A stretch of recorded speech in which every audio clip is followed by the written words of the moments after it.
Assalamualaikum warahmatullahi wabarakatuh.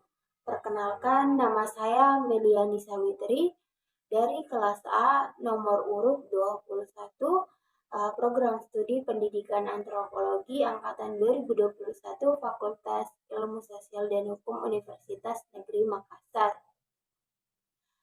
Di sini saya akan menjelaskan materi atau salah satu bab dari buku karya Bapak Marvin Haris yang berjudul Sapi, Babi, Perang, dan Tukang Sihir menjawab teka-teki kebudayaan. Di mana pada buku ini antropolog Marvin Haris itu mencoba memberi jawaban atas perilaku sosial yang sering dibilang tak terjelaskan dan menunjukkan bahwa seaneh apapun pola manusia itu pasti ada penjelasan yang bersumber dari kondisi-kondisi ekonomis dan ekologis. Maka dari itu pada bab 2 yang berjudul pencinta babi dan pembenci babi, Marvin Haris Marvin Haris ini mencoba menjawab teka-teki kebudayaan mengapa orang Yahudi dan Muslim mengharamkan babi. Sebaliknya, orang Marin di New Guinea seakan tidak bisa hidup tanpa babi. Semua orang tahu contoh-contoh kebiasaan makan yang tampaknya itu tidak rasional. Contohnya orang Cina, mereka itu suka daging anjing, tapi benci terhadap susu sapi.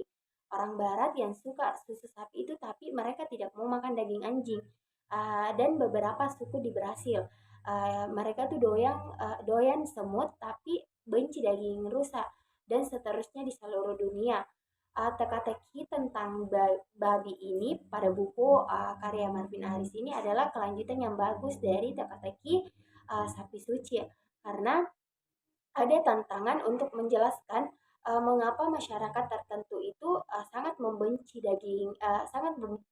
babi, sementara ada masyarakat yang lain suka sekali dengan binatang ini, yakni babi.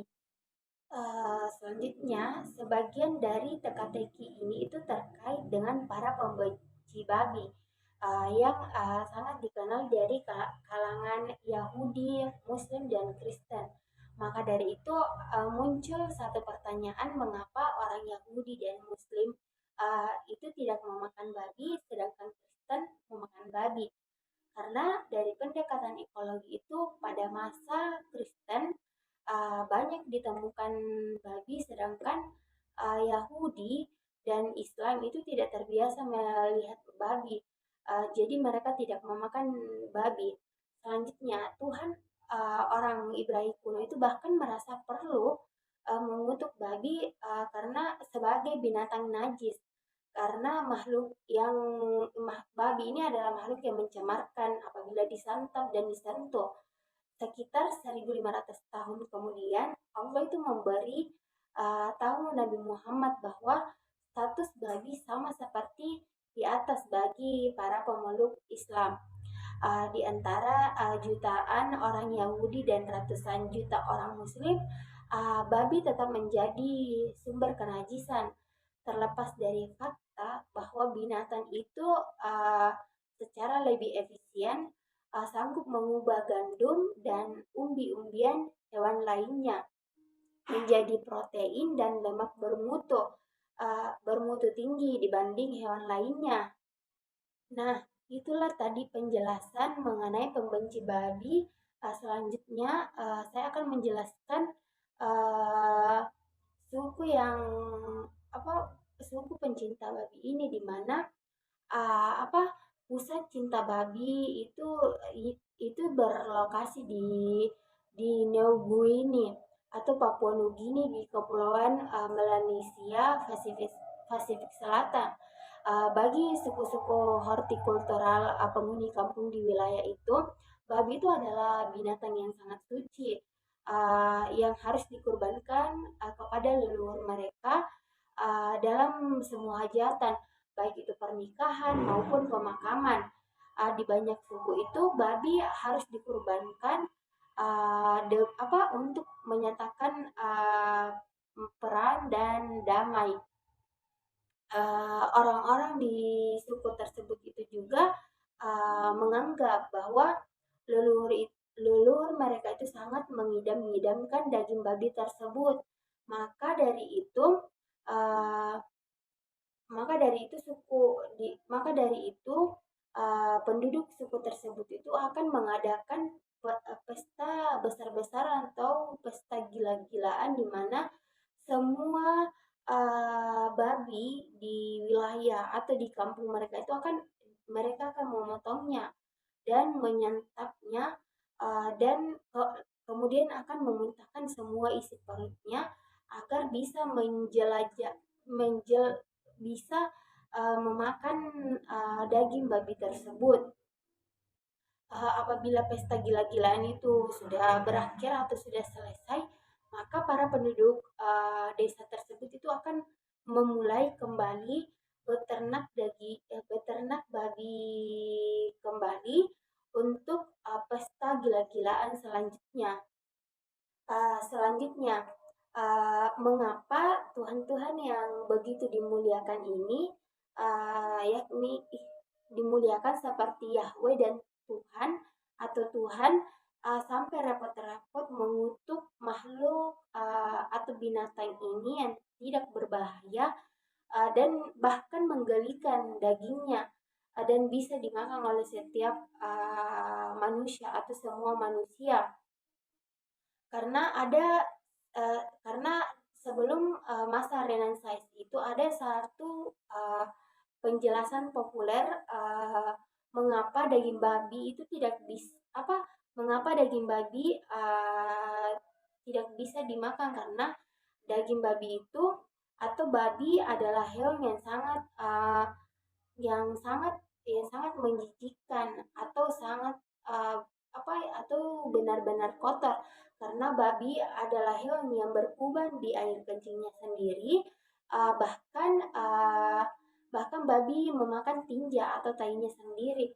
Tetapi jika kita berbicara tentang kebersihan, bukan cuma babi yang berkuban di air kencingnya sendiri atau memakan tainya sendiri atau tinja, tetapi sapi juga begitu. Sapi juga berkuban di air kencingnya sendiri, memakan tinjanya sendiri, bahkan bahkan sapi yang lapar juga akan melahap kotoran manusia dengan nikmat. Inkonsistensi atau ketidakserasian itu disadari oleh para rabi di awal Renaissance, berkat Moses Maimonides, dokter istana Salahuddin itu pada abad ke-12 di Kairo, di mana dia memiliki penjelasan naturalistis pertama tentang mengapa orang Yahudi dan Muslim ogah atau tidak mau memakan daging babi. Karena Maimonides berkata bahwa Tuhan melarang daging babi sebagai kebijakan kesehatan masyarakat. Daging babi memiliki dampak buruk dan merusak bagi tubuh mereka, tulis Rabbi tersebut. Selanjutnya, pada pertengahan abad ke-19 itu ditemukan penyakit yang bernama cacing pita yang timbul akibat memakan daging babi yang kurang matang atau cara memasaknya itu kurang matang. Hal ini tuh diterjemahkan sebagai verifikasi jitu atas kearifan Maimonides. Kaum Yahudi yang menganut garis pembaharuan bersukacita, yaitu segera mencabut larangan akan daging babi ini. Kaum Yahudi berkata jika daging babi itu dimasak dengan benar atau dimasak dengan matang, maka memakannya itu apabila dimakan itu tidak tidak mengancam bagi kesehatan tubuh dan tidak akan memancing amarah yang besar Tuhan.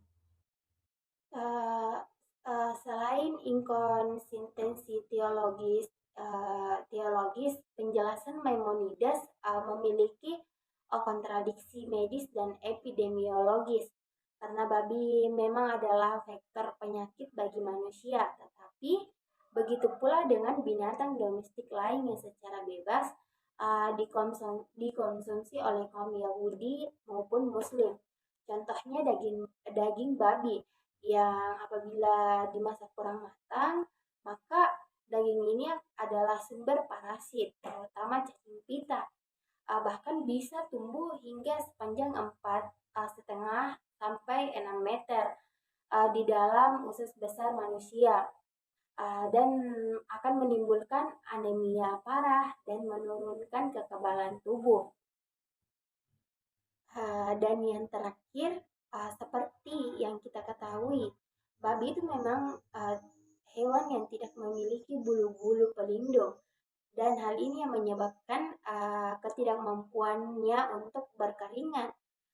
Sebagai konsekuensi logisnya itu, di tengah-tengah suhu timur tengah yang terik dan keadaan geografis yang tandus, babi ini akan melembabkan tubuhnya di kubangan lumpur, bahkan menggunakan kencingnya sendiri. Jadi jika dikaitkan dengan teori ekologi, maka semakin tinggi suhu timur tengah, maka babi akan semakin kotor. Faktor-faktor inilah yang membuat Marvin Harris yakin bahwa cerita-cerita yang dimunculkan dalam kitab suci itu tidak berdiri secara independen atau berdiri sendiri. Jadi bukan karena babi itu memang sudah semestinya dilarang oleh kitab suci untuk dikonsumsi, melainkan juga disebabkan oleh berbagai konsekuensi ekologis, pertanian, dan kondisi sosial ekonomi masyarakat.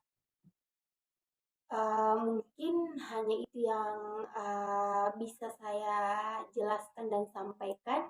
Apabila ada kesalahan kata dan penjelasan, saya minta maaf. Kurang dan lebihnya mohon dimaafkan. Wabillahi taufiq walhidayah. Wassalamualaikum.